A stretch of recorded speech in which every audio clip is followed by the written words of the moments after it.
Covid का साया फिर एशिया पर। हांगकांग सिंगापुर में बढ़ रहे केस, भारत भी सतर्क। 2020-21 के कोरोना संकट को पीछे छोड़ने की कोशिश में लगा भारत एक बार फिर चिंता के घेरे में है। एशिया के कई हिस्सों में कोविड-19 के मामले तेजी से बढ़ रहे हैं।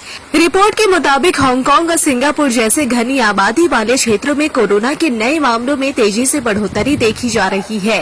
हांगकांग में सेंटर फॉर हेल्थ प्रोटेक्शन के कम्युनिकेबल डिजीज विभाग के अधिकारी अल्बर्ट आउ ने पुष्टि की है कि वहां कोविड की सक्रियता फिर से बढ़ी है। उधर सिंगापुर के स्वास्थ्य मंत्रालय के अनुसार 3 मई को खत्म हुए सप्ताह में कोरोना के कुल मामलों की संख्या पिछले सप्ताह की तुलना में लगभग 28% बढ़ी है और यह आंकड़ा 4,200 तक पहुंच गया है।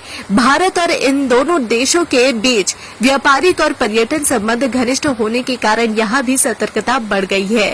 विशेषज्ञों के बीच इस पर मतभेद है। कुछ इसे गंभीर मान रहे हैं तो कुछ का कहना है कि अभी घबराने की जरूरत नहीं है।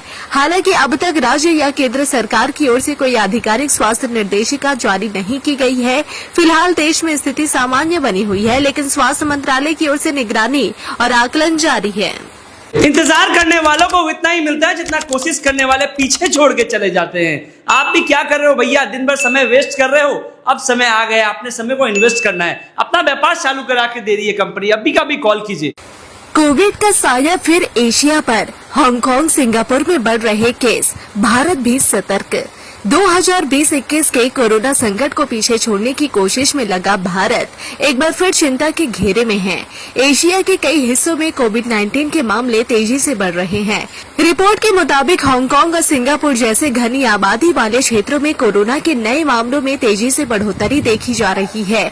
हांगकांग में सेंटर फॉर हेल्थ प्रोटेक्शन के कम्युनिकेबल डिजीज विभाग के अधिकारी अल्बर्ट आउ ने पुष्टि की है कि वहां कोविड की सक्रियता फिर से बढ़ी है। उधर सिंगापुर के स्वास्थ्य मंत्रालय के अनुसार 3 मई को खत्म हुए सप्ताह में कोरोना के कुल मामलों की संख्या पिछले सप्ताह की तुलना में लगभग 28% बढ़ी है और यह आंकड़ा 4,200 तक पहुंच गया है।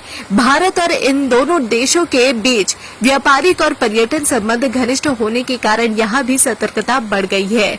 विशेषज्ञों के बीच इस पर मतभेद है। कुछ इसे गंभीर मान रहे हैं तो कुछ का कहना है कि अभी घबराने की जरूरत नहीं है। हालांकि अब तक राज्य या केंद्र सरकार की ओर से कोई आधिकारिक स्वास्थ्य निर्देशिका जारी नहीं की गई है। फिलहाल देश में स्थिति सामान्य बनी हुई है, लेकिन स्वास्थ्य मंत्रालय की ओर से निगरानी और आकलन जारी है।